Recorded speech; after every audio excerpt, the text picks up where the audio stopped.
week-end, madame, messieurs. Merci de rester avec nous pour cette nouvelle édition d'actualité sur B1. À la une de l'actualité, fin de mission pour Nikki Haley. L'émissaire de Donald Trump rentre aux États-Unis avec dans sa tête tout le contour de l'impasse politique congolais bien avant son départ. Elle a été reçue par Joseph Kabila au Palais de la Nation. Sa visite valait bien la peine et a permis à l'administration Trump d'avoir les informations réelles selon Léonard Sheokitundu. Et puis Nikki Haley a justement évoqué des possibles élections en 2018. La CENI par contre estime qu'il faut près d'une année et demie pour les organiser, des appréciations qui ne font pas l'unanimité au sein de la classe politique congolaise. Mais au-delà de cette polémique sur les dates, la CENI est réellement confrontée à des défis et des responsabilités d'organiser des élections tant sollicitées. Et enfin, une pratique médiévale qui court encore en plein 21e siècle. Cela peut paraître étrange, mais le troc fonctionne encore à Oninga, un village du Nord Kivu. Par manque de monnaie locale, les habitants continuent à pratiquer l'économie des trocs. Et pris par le désir de la modernisation, les habitants réclament la venue d'un cycle monétaire sur les grands formats de cette édition du week-end. Madame, messieurs, encore une fois, bienvenue. Elle est rentrée satisfaite. Nikki Haley quitte la République démocratique du Congo après 48 bonnes heures chargées de rendez-vous et des rencontres avec la classe politique congolaise. Le président de la République, Joseph Kabila, a clôturé la série des consultations entamées par l'émissaire de Donald Trump. Le vice-premier ministre, ministre des Affaires étrangères, Léonard Sheokitundu, nous dresse le compte-rendu de cette rencontre. Lorsque j'ai rencontré l'ambassadrice à New York pour préparer cette rencontre avec le président de la République, nous sommes mis d'accord sur les termes des références. Elle m'avait dit qu'elle viendrait en République démocratique du Congo le 25 octobre et qu'elle rencontrerait le président de la République le 27. Puisqu'il y a beaucoup de choses qui se disent sur la République démocratique du Congo, je crois que le président Trump a voulu se renseigner à la source sur ce qui se passe réellement en République démocratique du Congo. C'est pour ça qu'elle a préféré envoyer sa représentante permanente auprès des Nations Unies pour rencontrer le président de la République. Alors, s'agissant des termes de référence, il y avait 4 points. D'abord, l'évolution de la situation politique en République démocratique du Congo. Ensuite, le processus électoral. Et après, la situation sécuritaire en RDC. Et enfin, la problématique du déploiement de la MONUSCO en République démocratique du Congo. Comme vous le savez, les États-Unis sont pour le redimensionnement de cette force qui paraît un peu gigantesque. Alors, aujourd'hui, Mme Haley est venue à Kinshasa. Le président de la République, avec elle, ont préféré s'entretenir en tête-à-tête. Le tête-à-tête a duré 2 heures. À la sortie de cette rencontre avec le président de la République, elle a déclaré qu'elle était satisfaite de la rencontre avec le chef de l'État.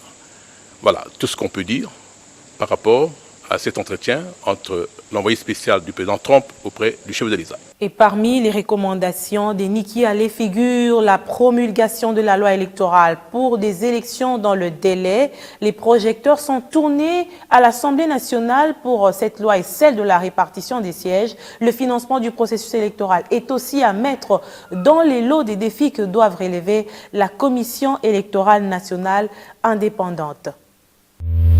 En République démocratique du Congo, les esprits sont surchauffés à la seule question de la date de la tenue des élections. Mais ces esprits, il faudrait bien les apaiser. Ce rôle de calmer la tempête, la commission d'intégrité et de médiation électorale compte bien le jouer. Consciente de ces enjeux, la CIME qui réunit les représentants des confessions religieuses est venue recueillir les informations auprès de la commission électorale nationale indépendante.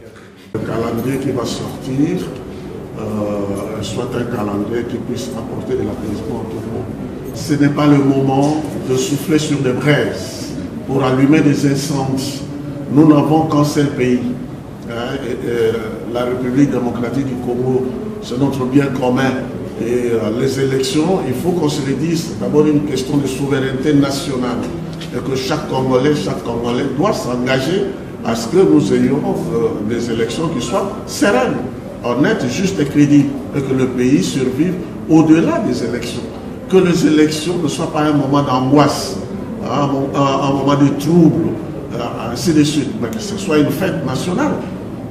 La publication du calendrier électoral est très attendue et va dissiper certainement le doute sur l'organisation des scrutins, tout en balisant, grâce à l'implication de tous les acteurs concernés, la voie vers des élections réussies, au dire du président de la CENI. Le peuple congolais attend aujourd'hui, ce sont les élections. Et attend aussi surtout d'en connaître la date. La date, c'est la CENI qui va lui donner cette date à travers le calendrier qu'il va publier. Croyez-moi, les calendriers à publier tiendront compte des contraintes techniques, des contraintes opérationnelles, mais aussi des contraintes politiques qui feront en sorte que ça nous amène aux élections. Et c'est déjà l'occasion pour nous demandons aux différents acteurs politiques, disons aux différents intervenants ou aux différentes parties prenantes, qu'une fois les calendriers publiés, que nous nous mettions tous, chacun ce qui les concerne. Le gouvernement pour le financement, la sécurité, le Parlement pour les lois, les acteurs politiques pour se préparer aux élections, que chacun s'y mette pour que nous arrivions à ces élections que les Congolais et les Congolaises attendent. Au lieu de 504 jours, comme le prévoit la Commission électorale nationale indépendante, les États-Unis sont clairs à ce sujet. Il faut des élections en 2018 pour sortir la RDC de l'impasse politique. Une position qui, selon le président de la CENI, ne devrait pas entraver l'indépendance de la centrale électorale. Nous avons reçu l'ambassadeur Niki, et ça coïncide bien entendu, ça correspond à ce que nous sommes en train de faire. Nous sommes en fait dans les différentes concertations. Nous considérons son point de vue, que nous regardons et que nous c'est aussi l'occasion pour dire que la CENI est une institution indépendante. Son indépendance n'est pas seulement envers le gouvernement, ou envers le Parlement, ou envers le président de la République, ou envers les acteurs politiques, mais aussi de la communauté internationale. La CENI, en toute indépendance, va publier ce calendrier, et entre-temps, il tient compte des avis et des avis des uns et des autres.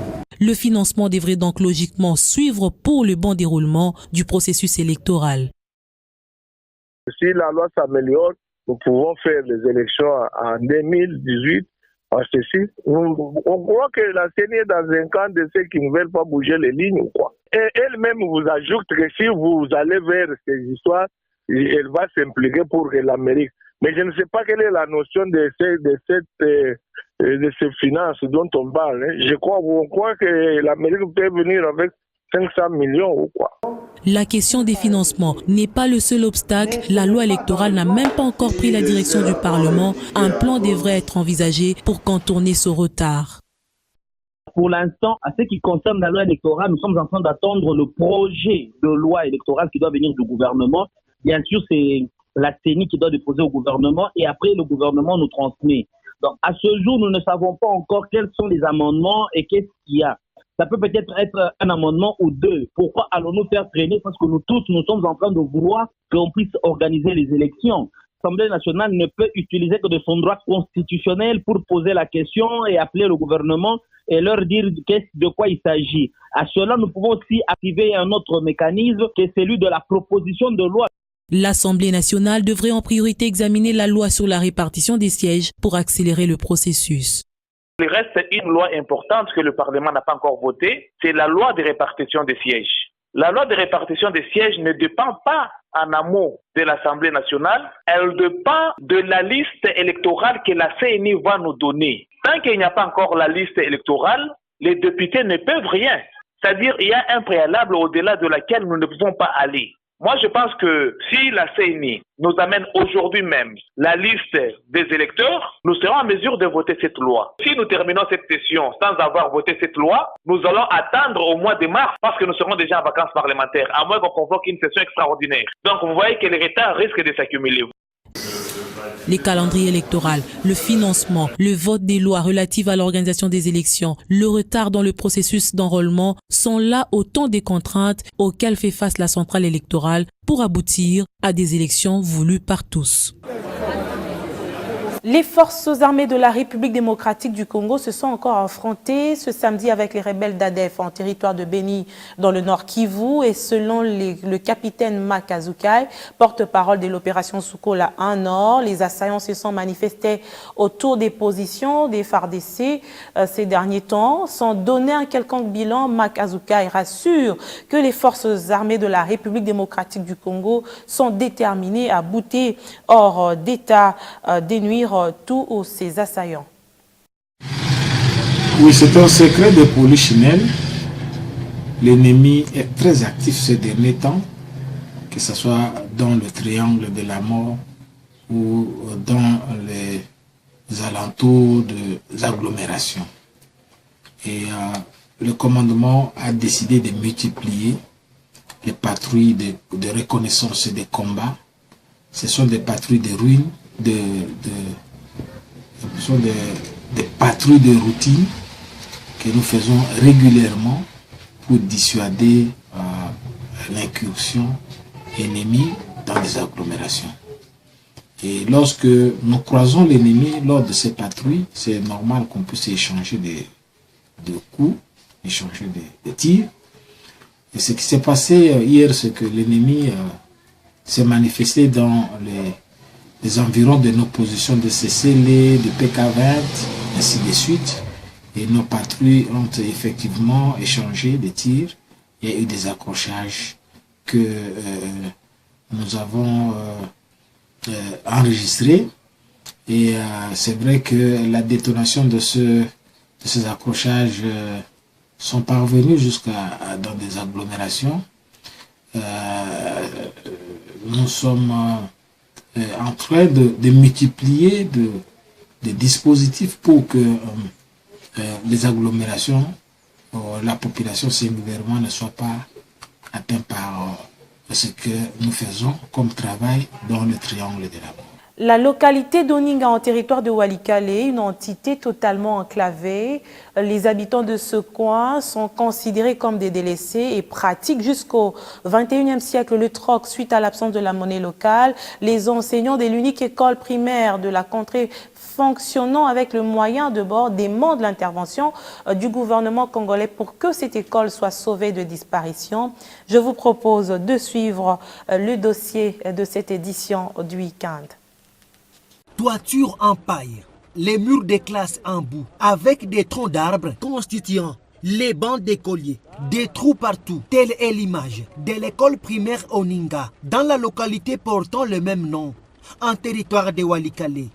Image que les enseignants de cette école ont du mal à expliquer. Quelquefois, si la pluie peut soit pleuvoir, vous voyez que selon la construction de l'école, c'est mieux. Donc là, nous faisons rentrer les enfants bien avant que le temps. Des fois où on peut manquer soit de la craie, on fait soit une semaine sans étudier, on attend, soit un commerçant peut nous aider avec une boîte de la craie. Nous manquons ici les documents, suite à quoi? De la guerre qui était passée ici chez nous. Les parents aussi souffrent beaucoup à cause. Chaque jour, il faut mettre des toitures, des pailles, ainsi de suite. Il faut qu'il y ait des salons obligatoires qui font souffrir les gens ici chez nous. Les vieilles méthodes d'acquisition des biens sont encore d'application dans cette localité, suite à l'absence de la monnaie nationale. Et ceux qui en ont, par exemple, pour acheter un sachet du sel de 250 à 300 francs congolais à Goma, là, il faut débloquer 3000 francs congolais. Et ça se fait, puisque nous sommes dans la carence de francs. Puisque ici, nous utilisons seulement le franc congolais et l'or. Le parent de Oninga, en tout cas, c'est tout autre chose. Et comment ils payent maintenant les parents? Ils payent difficilement. Quelquefois, ils trouvent soit une poule, soit du riz, soit de l'huile, aussi de la farine. Et nous acceptons toujours comme ça, selon ce que nous voyons. Ici à Oninga, entité de 11 000 habitants, totalement sous contrôle des combattants Maïmaï Guidon. Parler de la sécurité est un véritable tabou. De peur de se créer des ennuis avec ces combattants Maïmaï. Les habitants de cette agglomération se disent abandonnés par leurs élus nationaux. Ici, nous regrettons fort. Pourquoi cela? Parce que quand nous entrons dans le vote, ce que nous venons de voter, les gens ne s'inquiètent pas de nous. Quand on venait de voter un quelqu'un, ils ne songent plus aux gens qui se trouvent ici à Oninga. Si on vote quelqu'un, c'est pour dire que la personne que vous votez, il viendra voir les gens qui leur donnaient les voix. Nous avons d'abord Mounoubo Moubi qui n'a jamais piétiné Oninga. Il y a aussi Élisée Mounembwe qui ne connaît pas Oninga. Malgré qu'Élisée fait seulement des promesses, il dit qu'il va envoyer des livres, il va envoyer, je ne sais pas, des manuels scolaires, mais aucune chose qu'on a vue ici à Oninga. Oninga occuperait la première position des villages enclavés de Walikale, voire même du Nord Kivu, car la localité la plus proche est Pinga, où pour l'atteindre, il faut 7 jours de marche à pied. Et une fois avec bagage, là, il faudra 15 jours de marche à pied. Isolés d'autres coins du pays, les habitants d'Oninga demandent une seule chose au gouvernement congolais. Au niveau des gouvernements, ce que nous pouvons demander, c'est de nous aider seulement avec l'aide de médicaments et nous aider avec problème de raison, mais antenne seulement, raison, pour que chaque moment on cause avec les gens qui sont ailleurs. Les enfants nés et grandis ici n'ont jamais vu ni vélo, ni moto, encore moins les véhicules, à cause de l'enclavement de ces villages situés en plein parc de Virunga. Et dans la province du Maniema, on parle de la rareté du carburant qui a comme conséquence la hausse du prix du litre à la pompe. Et les habitants de ce coin espèrent que la situation sera améliorée dans les jours à venir. Daniel Kazouza nous fait le point dans cette correspondance. Cette situation inquiète les habitants de la ville de Kindu, surtout ceux exerçant le métier du taxi-moto. Une course de ville avec un taxi qui coûte 500 francs congolais à 1000 francs, voire même 1500 francs congolais. Nous avions approché le président provincial de la FEC Maniema, Mwamiamisi Magana. Celui-ci nous a fait savoir que cette situation est justifiée par l'insécurité qui se vit ces derniers jours dans les tronçons routiers de Kindu, Bukavu, en passant par Kassongo, Saramabila et Ouvira. Insécurité causée par les groupes armés. Par conséquent, les cambistes ont du mal à évacuer les citernes du carburant de Bukavu, jusqu'à Kindu. Dans une réunion du jeudi dernier, le gouverneur de province a créé une commission pour résoudre la crise du carburant dans les Maniema. Lancement ce samedi par le ministre de la fonction publique du processus d'identification et du recensement des cadres et agents du ministère de la Santé éligibles à la retraite dans la ville de Kinshasa. Une équipe des agents et cadres de ce secteur s'est réunie au ministère de la fonction publique pour harmoniser la liste de plus de 80 personnes et proposer une bonne méthodologie pour l'effectivité du recensement. Près de 7000 agents et cadres du ministère de la Santé publique sont concernés par cette vague de mesures de mise en retraite et du recensement des fonctionnaires de l'État. Ce samedi, la commission conjointe ministère de la Santé publique et syndicats a clôturé avec les travaux préparatoires pour l'harmonisation de la liste et la méthodologie pour le lancement de ce processus. Une réunion présidée par le ministre de la fonction publique qui a saisi l'opportunité pour lancer officiellement cette mesure. Michel Bongongo demande aux membres de cette commission de faire preuve d'humanisme et de bien examiner au cas par cas la situation de ces fonctionnaires. C'est une lourde responsabilité que vous allez avoir, que nous allons tous avoir, d'examiner au cas par cas la situation de ces fonctionnaires. Il faut faire ce travail avec méthode, transparence. Il faut faire ce travail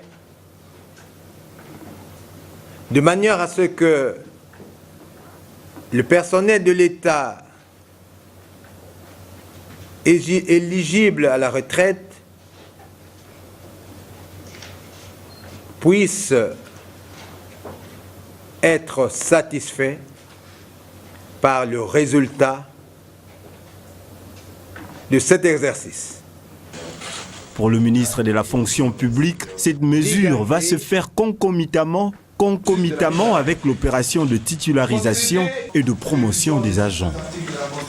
La page sportive de cette édition s'ouvre avec la Ligue nationale de football. La saison 2017-2018 s'ouvre le 12 novembre prochain sur les différents sites en République démocratique du Congo. Propos de Bosco Mwehoubea Kolefa, président du comité de gestion de la Lina Foot. Une innovation, pas de relégation à la fin de la saison et l'augmentation du quota des invités aux play-offs.